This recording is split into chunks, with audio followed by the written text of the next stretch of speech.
Hi all, welcome to competitive cracker. എൻ്റെ പേര് Anusree. Degree level പരീക്ഷകളിൽ വളരെ പ്രധാനപ്പെട്ട ഒരു വിഷയമാണ് എക്കണോമിക്സ്. അതുപോലെ തന്നെ എല്ലാവരും വളരെ ബുദ്ധിമുട്ടാണെന്ന് പറയുന്ന ഒരു ഏരിയയും കൂടിയാണ് എക്കണോമിക്സിൻ്റെത്. എല്ലാവരെയും എല്ലാ പരീക്ഷകളിലും വലിപ്പിക്കുന്ന ഒരു ഏരിയ കൂടിയാണ് അല്ലേ. അതുകൊണ്ട് തന്നെ എല്ലാവരും ഇങ്ങനെ ചോദിക്കാറുണ്ട്, ഇതെങ്ങനെ പ്രിപ്പയർ ചെയ്യും, ഇതിന്റെ ഒരു സ്ട്രാറ്റജി എന്താണ്, എന്തൊക്കെ മെറ്റീരിയൽസ് ഇനി റെഫർ ചെയ്യണം, ഇങ്ങനെ നിരവധി ക്വസ്റ്റ്യൻസ് നമുക്ക് വരാറുണ്ട്. അതുകൊണ്ട് തന്നെ നിങ്ങൾക്ക് വേണ്ടിയിട്ട് ഇതെങ്ങനെയാണ് നമുക്ക് എക്കണോമിക്സിനെ അഭിമുഖീകരിക്കേണ്ടതെന്ന് പറയുന്ന ഒരു വീഡിയോ ആണ് ഇന്നത്തേത്. അപ്പൊ നമുക്ക് വീഡിയോയിലേക്ക് പോവാം. ഇനി വരാനിരിക്കുന്ന ഒരു പ്രധാനപ്പെട്ട ഡിഗ്രി ലെവൽ പരീക്ഷയാണല്ലോ സെക്രട്ടേറിയറ്റ് അസിസ്റ്റന്റ് അല്ലേ. അപ്പോൾ സെക്രട്ടേറിയറ്റ് അസിസ്റ്റന്റിന്റെ മെയിൻസിനും പ്രിലിംസിനും കൂടി കൂടിയിട്ട് ടോട്ടൽ 42 മാർക്കാണ് ഇക്കണോമിക്സിന്റെ വെയിറ്റേജ് എന്ന് പറയുന്നത്. നമുക്ക് ആദ്യം സിലബസ് ഒന്ന് കാണാം. ഇതാണ് ഇക്കണോമിക്സിന്റെ പ്രിലിംസിന്റെ സിലബസ്. അവിടെ നിങ്ങൾ നോക്കിക്കേ, 5 മാർക്കാണ് വെയിറ്റേജ് വരുന്നത്. ഇനി നമുക്ക് മെയിൻസ് നോക്കാം. മെയിൻസിലേക്ക് വരുമ്പോൾ ഇക്കണോമിക്സിൽ ഫസ്റ്റ് പേപ്പറിൽ 7 മാർക്കും സെക്കൻഡ് പേപ്പറിൽ രണ്ട് മൊഡ്യൂൾസ് ആണ് പഠിക്കാനുള്ളത്. കേരളാസ് എക്കോണമിയും കേരള മോഡൽ ഡെവലപ്മെന്റും. ഇതിൽ രണ്ടിലും കൂടിയിട്ട് 15 ടോട്ടൽ 30 മാർക്കാണ് പേപ്പർ 2 വരുന്നത്. അങ്ങനെ 2 പേപ്പറും പ്രിലിംസിന്റെ പേപ്പറും കൂടി കൂട്ടി നമുക്ക് 42 മാർക്കാണ് ഇക്കണോമിക്സിന്റെ വെയിറ്റേജ് എന്ന് പറയുന്നത്. ഓക്കെ, അപ്പൊ ഈ 42 മാർക്കിനെ എങ്ങനെ എഫക്റ്റീവ് ആയിട്ട് നമുക്ക് വാങ്ങിയെടുക്കാം എന്നാണ് നമ്മൾ ഇന്ന് ഡിസ്കസ് ചെയ്യാൻ വേണ്ടി പോകുന്നത്. അതിന് മുന്നേ നമുക്ക് നിങ്ങൾ ഈ പ്രിലിംസിന്റെ ടോപ്പിക്ക് നോക്കിക്കേ. പ്രിലിംസിന്റെ ടോപ്പിക്കിനെ നമുക്ക് 5 ആയിട്ടൊന്ന് മുറിച്ചു നോക്കാം. ഇതാണല്ലോ നമ്മുടെ സിലബസ്. ഈ സിലബസിനെ നമുക്ക് 5 ഡിവിഷൻ ആക്കാം. ആദ്യത്തെ division, second, third, fourth, fifth. Okay, ഇതില് national income, per capital income, factors of production, economic sectors of production, ഇത്രയും പോയിന്റ്സുകൾ, അതായത് ഇത്രയും ടോപ്പിക്കുകൾ നമുക്ക് ഫസ്റ്റ് പാർട്ടിലാണ് വരുന്നത്. National income, per capita income, factors of production, അതുപോലെ തന്നെ ഇക്കണോമിക് സെക്ടേഴ്സ് അല്ലേ. ഓക്കെ, ഇതിന് നമുക്ക് പാർട്ട് 1ലേക്ക് ഇടാം. ഇനി പാർട്ട് 2 നിങ്ങൾ നോക്കിക്കേ, Indian economic planning, 5 year plans, NITI Aayog, NITI Aayog, ഇത്രയും ഭാഗങ്ങൾ നമുക്ക് സെക്കൻഡ് പാർട്ടിലാണ് വരുന്നത്. ഓക്കെ, ഏതൊക്കെയാണ്? Planning, NITI Aayog, 5 year plans, ഇത്രയും ടോപ്പിക്കുകളാണ് പാർട്ട് 2 വരുന്നത്. ഇനി പാർട്ട് 3 നമുക്ക് ഫങ്ഷൻസ് ഓഫ് ഇക്കണോമിക് ഇൻസ്റ്റിറ്റ്യൂഷൻ, വിവിധ എക്കണോമിക് ഇൻസ്റ്റിറ്റ്യൂഷൻസ് ഉള്ളത് നിങ്ങൾക്ക് അറിയാലോ. അതും നമ്മുടെ RBI അല്ലെ. ഇതും ഇക്കണോമിക് ഇൻസ്റ്റിറ്റ്യൂഷൻസും RBI നമുക്ക് പാർട്ട് 3 കൊടുക്കാം. ഇനി പാർട്ട് 5 നമ്മുടെ public revenue, tax, non tax revenue, നമ്മുടെ ടാക്സ് സിസ്റ്റം ഉണ്ടല്ലോ, ടാക്സേഷൻ നമുക്ക് ഇവിടെ കൊടുക്കാം, 4th കൊടുക്കാം. ഇവിടെ ടാക്സ് എന്നൊക്കെ പറയുമ്പോൾ നമുക്ക് GST കൂടി ഇൻക്ലൂഡഡ് ആണ് കേട്ടോ. ടാക്സേഷനിൽ നമുക്കറിയാലോ GST ഒരു ഇമ്പോർട്ടന്റ് ടാക്സ് ആണ് അല്ലെ. അപ്പം ടാക്സ് സിസ്റ്റം. പിന്നെ വരുന്നത് public expenditure, budget, fiscal policy ആണ്. ഇത് നമുക്ക് 5 കൊടുക്കാം അല്ലെ, പബ്ലിക് എക്സ്പെൻഡിച്ചർ, ബഡ്ജറ്റ് ഒക്കെ. പിന്നെ നിങ്ങൾക്ക് എക്സ്ട്രാ പഠിക്കേണ്ട ഒരു ടോപ്പിക്കാണ് കൺസ്യൂമർ പ്രൊട്ടക്ഷൻ റൈറ്റ്സ്. ഈ കൺസ്യൂമർ പ്രൊട്ടക്ഷൻ റൈറ്റ്സ് എന്നുള്ളത് ഇക്കണോമിക്സിലും സിവിക്സിലും വരുന്ന ഒരു പാഠഭാഗമാണ്. അപ്പൊ അത് നിങ്ങൾ അവിടെ വെച്ചോളൂ, അതിനെപ്പറ്റി ഞാൻ പറയാം. ഓക്കെ, ഇത്രയുമാണ് നമുക്ക് പ്രിലിംസിൽ വരുന്ന ടോപ്പിക്ക്. ഇതിന്റെ മാർക്ക് വെയിറ്റേജ് നോക്കിക്കേ, 5 മാർക്കാണ്. ഇനി നമുക്ക് ഇക്കണോമിക്സിലെ മെയിൻസിന്റെ പേപ്പർ 1 നോക്കാം. പേപ്പർ 1ലെ സിലബസ് ആണിത്. ഇവിടുത്തെ വെയിറ്റേജ് 7 മാർക്സ് ആണ്. ഇതിൽ നമുക്ക് നോക്കുകയാണെങ്കിൽ ഇവിടെ നമുക്ക് ഇന്ത്യ എക്കോണമി ഉണ്ട്, 5 ഇയർ പ്ലാൻസ് ഉണ്ട്, new economic reforms, planning commission, NITI Aayog, financial institutions, agriculture and major crops, green revolution and minerals, direct and indirect taxes in India, GST in India and structure of GST, benefits of GST. ഇതാണ് നമുക്ക് paper 1ലെ ഇക്കണോമിക്സിന്റെ syllabus എന്ന് പറയുന്നത്. ഇനി നിങ്ങൾ എന്ത് ചെയ്യണം, ഈ paper 1ലെ ഇക്കണോമിക്സിന്റെ സിലബസും നമ്മുടെ പ്രിലിമിനറിയുടെ ഇക്കണോമിക്സിന്റെ സിലബസും തമ്മിലൊന്ന് കമ്പൈൻ ചെയ്യുക. രണ്ടിലും സിമിലർ ആയിട്ടുള്ള ടോപ്പിക്കുകൾ ഉണ്ടോ എന്ന് നോക്കാം. നമുക്ക് നോക്കിയാലോ. നിങ്ങൾ നോക്കിക്കേ, 5 ഇയർ പ്ലാൻസ് നമ്മുടെ പ്രിലിംസിന്റെ പേപ്പറിൽ ഉണ്ടായിരുന്നോ? യെസ്, 5 ഇയർ പ്ലാൻസ് ഈ സെക്കൻഡ് പാർട്ടിലുണ്ടല്ലേ. ന്യൂ ഇക്കണോമിക് റീഫോംസ്, ഇത് നമുക്ക് എവിടെ ഇല്ല, ഇത് നമുക്ക് പ്രിലിംസിൽ പഠിക്കാനില്ല. പ്ലാനിംഗ് കമ്മീഷൻ പ്രിലിംസിൽ പഠിക്കാനുണ്ടോ? യെസ്, പ്ലാനിംഗ് കമ്മീഷൻ നമ്മുടെ സെക്കൻഡ് പാർട്ടിൽ പഠിക്കാനുണ്ട്. ഇനി ഫിനാൻഷ്യൽ ഇൻസ്റ്റിറ്റ്യൂഷൻസ് നമുക്ക് പ്രിലിംസിൽ ഉണ്ടായിരുന്നല്ലേ. ഫിനാൻഷ്യൽ ഇൻസ്റ്റിറ്റ്യൂഷൻ നമുക്ക് ഈ 3rd പാർട്ടിൽ ഉണ്ടായിരുന്നു. ഇനി ഏതാണ്? ഗ്രീൻ റവല്യൂഷൻ നമുക്ക് ഉണ്ടായിരുന്നോ? ഗ്രീൻ റവല്യൂഷൻ നമുക്ക് പ്രിലിമിനറിയിൽ പഠിക്കാനില്ല. എന്നാ അഗ്രികൾച്ചർ മേജർ ക്രോപ്സ് ഇതും എവിടെയില്ല, ഇതും പ്രിലിമിനറിയിൽ പഠിക്കാൻ വേണ്ടിയിട്ടില്ല. മിനറൽസോ, മിനറൽസും ഇല്ല. അടുത്ത നിങ്ങൾ നോക്കിക്കേ, direct and indirect taxes in India, GST അല്ലെ. ഡയറക്റ്റ് ആൻഡ് ഇൻഡയറക്ട് ടാക്സും GST ഒക്കെ എവിടെ പഠിക്കാനുണ്ട്? നമുക്ക് പ്രിലിമിനറിയില് 4th പാർട്ടിൽ പഠിക്കാനുണ്ട്. അപ്പൊ നിങ്ങൾ നോക്കിയേ, ഇത്രയും ഞാൻ ഈ ടിക്കറ്റ് വെച്ചേക്കുന്ന പോയിന്റ്സ് നിങ്ങൾ കണ്ടില്ലേ? ആ ടിക്കറ്റ് വെച്ച ഭാഗങ്ങൾ മുഴുവൻ നമുക്ക് കമ്പൈൻ ചെയ്ത് ബോത്ത് പ്രിലിംസ് ആൻഡ് മെയിൻസിൽ നമുക്ക് പ്രിപ്പയർ ചെയ്യാൻ വേണ്ടി പറ്റുന്നതാണ്. ഏതൊക്കെ ടോപ്പിക്കുകളാ? Planning commission, NITI Aayog, 5 year plan, പിന്നെ financial institutions, RBI, then tax system അല്ലെ. അപ്പൊ ഇത്രയും കാര്യങ്ങൾ നമുക്ക് എന്ത് ചെയ്യാം? പ്രിലിംസിനെയും മെയിൻസിനെയും ഒന്നിച്ച് പഠിക്കാം. അതായത് ഇപ്പൊ നിങ്ങൾ പ്രിലിമിനറിക്ക് ഈ ടോപ്പിക്കുകൾ പഠിക്കുന്നതിന്റെ ഒപ്പം തന്നെ മെയിൻസിനും കൂടിയിട്ടുള്ള ലെവലിൽ പഠിച്ചു പോവുക. അപ്പൊ നിങ്ങൾക്ക് കമ്പൈൻ ചെയ്ത് പഠിക്കുമ്പോൾ അത് നിങ്ങൾക്ക് കൂടുതൽ യൂസ്ഫുൾ ആകും. എന്നിട്ട് നിങ്ങൾ നോക്കുക, എന്നിട്ട് നമുക്ക് എക്സംഷൻ ആയിട്ട് പറയാനുള്ള ടോപ്പിക്കുകൾ ഏതൊക്കെയാ? ന്യൂ ഇക്കണോമിക് റിഫോംസ് ഉണ്ട്. ഇവിടെ നമുക്ക് മെയിൻസിന് എക്സ്ട്രാ നമ്മൾ പഠിക്കേണ്ടത് agriculture and major crops, green revolution. Green revolution എന്നൊക്കെ പറയുന്നത് ഇമ്പോർട്ടന്റ് ആയിട്ടുള്ള ടോപ്പിക്കാണ്, റിപ്പീറ്റഡ് ക്വസ്റ്റ്യൻ വരുന്ന ഏരിയ ആണ്. പിന്നെ മിനറൽസ്.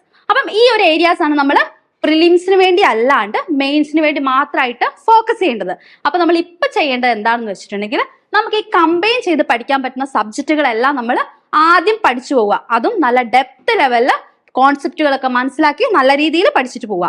എന്നിട്ട് ഇവിടെ നിങ്ങൾ നോക്കിക്കേ, നമ്മുടെ പ്രിലിംസിന് വേണ്ടി മാത്രമുള്ള കുറച്ച് ടോപ്പിക്കുകളുണ്ട്. ഏതൊക്കെയാ? നാഷണൽ ഇൻകം, അതുപോലെ തന്നെ നമ്മുടെ സെക്ടേഴ്സ് ഓഫ് എക്കോണമി. ഇതൊക്കെ പ്രിലിംസിന് മാത്രം വരുന്ന ടോപ്പിക്കാണ്. ഇവിടെ നമ്മുടെ ബജറ്റ് ഉണ്ട്.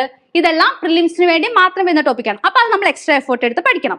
അപ്പം ഈ രീതിയിലാണ് നമ്മൾ എന്ത് ചെയ്യേണ്ടത്? എക്കണോമിക്സിനെ അപ്രോച്ച് ചെയ്യേണ്ടത്. അതായത് നമ്മൾ പ്രിലിംസിന്റെ ടോപ്പിക്ക് എടുക്കുക, മെയിൻസിന്റെ ടോപ്പിക്ക് എടുക്കുക. 2 ടോപ്പിക്കുകളിലും കോമൺ ആയിട്ട് വരുന്ന സബ്ജക്റ്റുകളെ ആദ്യം പഠിക്കുക. എങ്ങനെ പഠിക്കണം? ഡീറ്റെയിൽ ആയി കോൺസെപ്റ്റ്സ് ഒക്കെ നന്നായി മനസ്സിലാക്കി പഠിക്കണം. അതിനുശേഷം നമ്മൾ ലെസ് ഇമ്പോർട്ടന്റ് ആയിട്ടുള്ള ടോപ്പിക്കുകൾ ഏതാണെന്ന് ഐഡന്റിഫൈ ചെയ്തിട്ട് അത് പഠിക്കുക. അപ്പം ഈ രീതിയിലാണ് നമ്മൾ ഇതിനെ അപ്രോച്ച് ചെയ്യേണ്ടത്. ഇപ്പൊ നിങ്ങൾ വിചാരിക്കും, ഓക്കെ, ഈ രീതിയിൽ അപ്രോച്ച് ചെയ്യാം. അപ്പൊ എന്തൊക്കെയാണ് പഠിക്കേണ്ടത്? എവിടെ നോക്കിയിട്ടാണ് പഠിക്കേണ്ടത്? ഏതൊക്കെ ബുക്ക് റെഫർ ചെയ്യണം? എന്താണ് സ്റ്റഡി മെറ്റീരിയൽസ്? ഇങ്ങനെയായിരിക്കില്ലേ നിങ്ങൾ ആലോചിക്കുന്നത്? യെസ്, അതിനെപ്പറ്റി പറയാം. അതിനെപ്പറ്റി പറയുന്നതിന് മുന്നേ മറ്റൊരു കാര്യം കൂടി പറയാനുണ്ട്. നമ്മളിപ്പോ പേപ്പർ 1ന്റെ കാര്യമാണ് പറഞ്ഞത്. നമുക്ക് വേറൊരു പേപ്പറും കൂടി ഉണ്ട് അല്ലെ? മെയിൻസിന് മറ്റൊരു പേപ്പറും കൂടി ഇല്ലേ? അതാണ് പേപ്പർ 2. പേപ്പർ 2ൽ നമുക്ക് വെയിറ്റേജ് വരുന്നത് 30 മാർക്കാണ്. ഇവിടുത്തെ ടോപ്പിക്കുകൾ നിങ്ങളൊന്ന് നോക്കിക്കേ. 1, Kerala model economy and development. രണ്ടാമത്തെ മൊഡ്യൂൾ ഏതാണ്? Kerala model of development. ആദ്യത്തേനും 15 മാർക്ക്, രണ്ടാമത്തേനും 15 മാർക്ക്, ടോട്ടൽ 30 മാർക്ക്. ഈ ഒരു ഏരിയനെ പറ്റി പറയുകയാണെങ്കിൽ നിങ്ങൾ ഇവിടെ നോക്കിക്കേ. ഇവിടെ നമുക്ക് പഠിക്കാനുള്ളത്, നമ്മള് നേരത്തെ ടോപ്പിക്കിൽ നമ്മൾ നാഷണൽ ഇൻകം പഠിച്ചില്ലേ? ഇങ്ങോട്ടേക്ക് വരുമ്പോൾ നമ്മൾ കേരളത്തിന്റെ GDP ആണ് പഠിക്കുക. അവിടെ നമ്മൾ GDP പഠിച്ചു. ഇവിടെ നമ്മൾ സ്റ്റേറ്റ് ഗ്രോസ് ഡൊമസ്റ്റിക് പ്രൊഡക്റ്റ് ആണ് പഠിക്കുക. അപ്പം അതും നിങ്ങൾക്ക് എന്ത് ചെയ്യാം? ഒരു പരിധി വരെ കമ്പൈൻ ചെയ്ത് പഠിക്കാവുന്നതാണ്. എങ്കിൽ എൻ്റെ ഒരു അഭിപ്രായത്തിൽ ഈ ഒരു ഭാഗം നിങ്ങൾ ഇപ്പോഴല്ല നോക്കേണ്ടത്. ഇത് നിങ്ങൾ പ്രിലിംസ് ക്ലിയർ ചെയ്തതിന് ശേഷം നോക്കുക. ഇപ്പൊ നിങ്ങൾക്ക് ഇതിലെ ചെറിയ ചെറിയ ടോപ്പിക്കുകൾ നോക്കി പോകാവുന്നതാണ്. അപ്പൊ പ്രിലിംസ് ക്ലിയർ ചെയ്തതിന് ശേഷം നിങ്ങൾക്ക് സമയം കിട്ടും.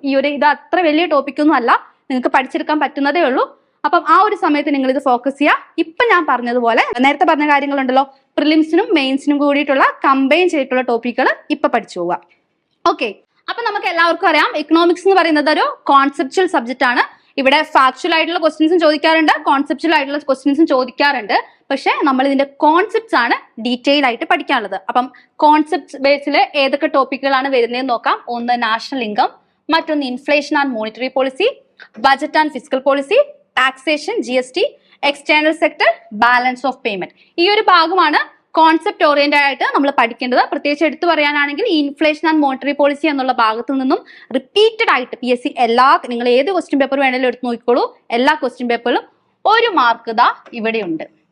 അപ്പം നമ്മുടെ മോണിറ്ററി പോളിസിന്റെ repo rate, reverse repo rate, bank rate തുടങ്ങിയ ഏരിയ ഒക്കെ നല്ല രീതിയിൽ ക്വസ്റ്റ്യൻസ് വരുന്നുണ്ട്. അപ്പം അതെങ്ങനെ വരുന്നതെന്ന് വെച്ചാൽ ഇൻഫ്ലേഷൻ സംഭവിക്കുമ്പം ഏത് രീതിയിലാണ് റിപ്പോ റേറ്റ് ബാധിക്കുന്നത്, അല്ലെങ്കിൽ റിപ്പോ റേറ്റിന് എന്ത് മാറ്റാണ് കൊണ്ടുവരുന്നത്, റിവേഴ്സ് റിപ്പോ റേറ്റിന് എന്ത് മാറ്റാണ് കൊണ്ടുവരുന്നത്, ഓപ്പൺ മാർക്കറ്റിൽ ബോണ്ടുകൾ വിൽക്കുകയാണോ വാങ്ങുകയാണോ ചെയ്യുന്നത്, ഇതുപോലുള്ള ക്വസ്റ്റ്യൻസ് ആണ് ഈ ഒരു ഭാഗത്തു നിന്ന് വരുന്നത്. അപ്പൊ നിങ്ങൾ ആ കോൺസെപ്റ്റ് ശരിക്കും പഠിച്ചാൽ മാത്രമേ നിങ്ങൾക്ക് അത് ആൻസർ ചെയ്യാൻ പറ്റത്തുള്ളൂ. അപ്പം ഇതൊക്കെയാണ് പ്രധാനപ്പെട്ട കോൺസെപ്റ്റ് ബേസ് ചെയ്തിട്ടുള്ള ടോപ്പിക്കുകൾ എന്ന് പറയുന്നത്.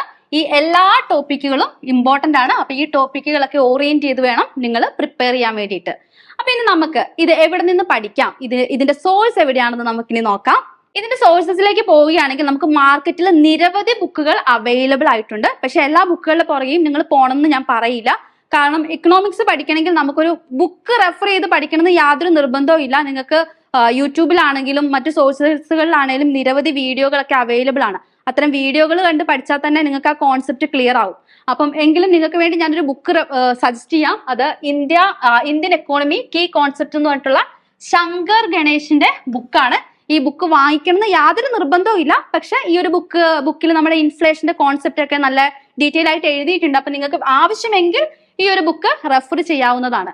മറ്റൊന്ന് NCERT ആണ്. NCERT ടെക്സ്റ്റ് ബുക്ക് എന്ന് പറയുന്നത് വളരെ വളരെ ഇമ്പോർട്ടന്റ് ആണ്. പ്രത്യേകിച്ച് ക്ലാസ് 11ഉം ക്ലാസ് 12ഉം. ക്ലാസ് 11ലെ ഇന്ത്യൻ ഇക്കണോമിക് ഡെവലപ്മെന്റ് എന്ന് പറഞ്ഞിട്ട് ഒരു ടെക്സ്റ്റ് ബുക്ക് ഉണ്ട്. ആ ടെക്സ്റ്റ് ബുക്കിൽ തന്നെ സെലക്ടഡ് ആയിട്ട് കുറച്ച് ചാപ്റ്റേഴ്സ് ഞാൻ പറയാം. Chapter 2 Indian economy 1950 to 1990. Chapter 3 LPG എന്ന് വെച്ചാൽ എന്തായിരുന്നു? Liberalisation, privatisation, globalisation and appraisal. അതുപോലെ chapter 6 employment growth, informalisation and other issues. അപ്പം ക്ലാസ് 11ല് ഈ ഒരു 3 ചാപ്റ്റേഴ്സ് നിങ്ങൾ റെഫർ ചെയ്യണം, മസ്റ്റായിട്ടും റെഫർ ചെയ്യണം. നിങ്ങൾക്കൊരു ബേസിക് ഐഡിയ അതിൽ നിന്ന് ഉണ്ടാക്കിയെടുക്കാൻ വേണ്ടിയിട്ട് സാധിക്കും. ഇനി അടുത്തൊരു സോഴ്സ് എന്ന് പറയുന്നത് NCERT ടെക്സ്റ്റ് ബുക്കിൽ തന്നെ ക്ലാസ് 12ലെ മാക്രോ ഇക്കണോമിക്സ് എന്ന് പറഞ്ഞിട്ട് ഒരു ടെക്സ്റ്റ് ബുക്ക് ഉണ്ട്. ആ ടെക്സ്റ്റ് ബുക്കിലെ chapter 2 national income accounting, chapter 3 money and banking, chapter 5 government budget and economy, chapter 6 open economy. ഇത്രയും ചാപ്റ്റേഴ്സ് ക്ലാസ് 12ാം ക്ലാസ്സിലെ മാക്രോ ഇക്കണോമിക് ടെക്സ്റ്റ് ബുക്കുകളിൽ നിന്ന് നിങ്ങൾ റെഫർ ചെയ്യേണ്ടതാണ്. അടുത്തതായിട്ട് ഇക്കണോമിക്സ് പഠിക്കാൻ വേണ്ടിയിട്ട് പ്രത്യേകിച്ച് നമ്മൾ അഗ്രികൾച്ചറിന്റെ ടോപ്പിക് ഒക്കെ പേപ്പർ 1ൽ പറഞ്ഞിരുന്നല്ലോ. അഗ്രികൾച്ചർ ആൻഡ് മേജർ ക്രോപ്സിന്റെ ടോപ്പിക്ക് പഠിക്കാൻ നിങ്ങൾക്ക് ഞാൻ സജസ്റ്റ് ചെയ്യുന്നത് ഹ്യൂമൻ ജോഗ്രഫി NCERT, അതായത് ക്ലാസ് 12ലെ NCERT ടെക്സ്റ്റ് ബുക്കായ ഹ്യൂമൻ ജോഗ്രഫി എന്ന് പറഞ്ഞിട്ടൊരു ടെക്സ്റ്റ് ബുക്ക് ഉണ്ട്. അതിൽ അഗ്രികൾച്ചർ റിലേറ്റഡ് ആയിട്ടുള്ള കുറച്ച് ടോപ്പിക്കുകൾ പറയുന്നുണ്ട്. അപ്പൊ അത് നിങ്ങളൊന്ന് റെഫർ ചെയ്താൽ മതി. ഇക്കണോമിക്സും ജോഗ്രഫിയും നിങ്ങൾക്ക് ഇവിടെ ഒന്നിച്ചു കൊണ്ടുപോകാൻ വേണ്ടിയിട്ട് സാധിക്കും. മറ്റൊന്ന് നമുക്ക് പ്രധാനമാണ്, ഇപ്പൊ അടുത്ത് ബജറ്റ് വന്നതല്ലേ ഉള്ളൂ. ബജറ്റ് വന്ന് 2 ദിവസമായിട്ടുള്ളൂ അല്ലെ. അപ്പൊ ബജറ്റും ഇക്കണോമിക് സർവേയും നിങ്ങൾ മസ്റ്റ് ആയിട്ട് റെഫർ ചെയ്യണം. അത് കേരളവും ബോത്ത് സെൻട്രൽ ആൻഡ് സ്റ്റേറ്റ് നിങ്ങൾ എന്ത് ചെയ്യണം? മസ്റ്റ് ആയിട്ട് റെഫർ ചെയ്തിരിക്കണം. ക്വസ്റ്റ്യൻ ഇവിടുന്ന് വരാറുണ്ട്. ഇനി നമുക്ക് പറയാനുള്ളത്, ഈ ഇത്രയും കാര്യങ്ങൾ പറഞ്ഞതിൽ ഞാൻ വിട്ടുപോയൊരു കാര്യമാണ് കറണ്ട് അഫേഴ്സിൻ്റെത്. കറണ്ട് അഫേഴ്സ് റിലേറ്റ് ചെയ്തിട്ടാണ് എല്ലാ എക്കണോമിക്സ് ക്വസ്റ്റ്യൻസും വരുന്നത്. പ്രത്യേകിച്ച് നമ്മൾ നേരത്തെ ഇൻഫ്ലേഷൻ, മോണിറ്ററി പോളിസിയുടെ കാര്യം പറഞ്ഞില്ലേ, അവിടുത്തെ വിവിധ റേറ്റുകൾ ഉണ്ടല്ലേ. അപ്പൊ ആ റേറ്റുകളൊക്കെ കറണ്ട് അഫേഴ്സ് റിലേറ്റ് ചെയ്ത് വരും. അതായത് ഇപ്പം ഇന്ന് തന്നെ റിവേഴ്സ് റിപ്പോ റേറ്റ് കൂടിയിട്ടുണ്ട്. അപ്പം റിവേഴ്സ് റിപ്പോ റേറ്റിന് മാറ്റം വന്നിട്ടുണ്ട്. അപ്പൊ നിങ്ങൾക്ക് ഇത്തരത്തിലുള്ള ക്വസ്റ്റ്യൻസ് വരും. റിവേഴ്സ് റിപ്പോ റേറ്റ് കുറഞ്ഞോ കൂടിയോ, അല്ലെങ്കിൽ നിലവിലെ റിപ്പോ റേറ്റ് എത്രയാണ് തുടങ്ങിയ ക്വസ്റ്റ്യൻസ് ഒക്കെ നമുക്ക് ഇവിടെ കറണ്ട് അഫേഴ്സിൽ വരും.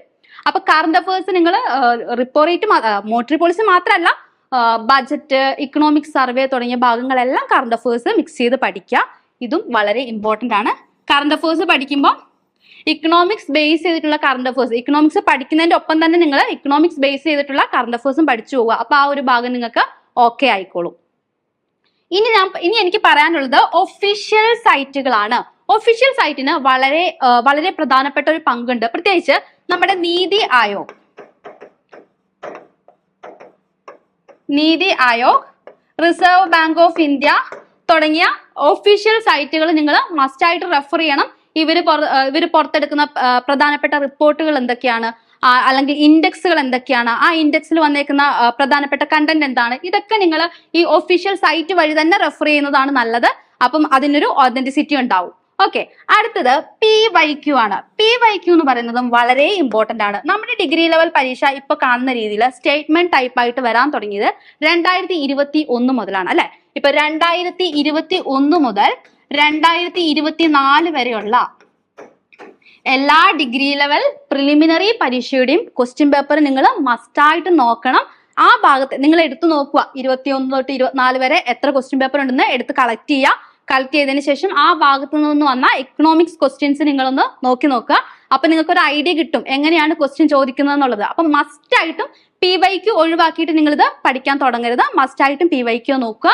അത് കഴിഞ്ഞ് നമ്മുടെ ലാസ്റ്റ് നടന്ന KS പരീക്ഷയുടെ ക്വസ്റ്റ്യൻ പേപ്പറും കൂടി നിങ്ങളൊന്ന് റെഫർ ചെയ്യേണ്ടതാണ്.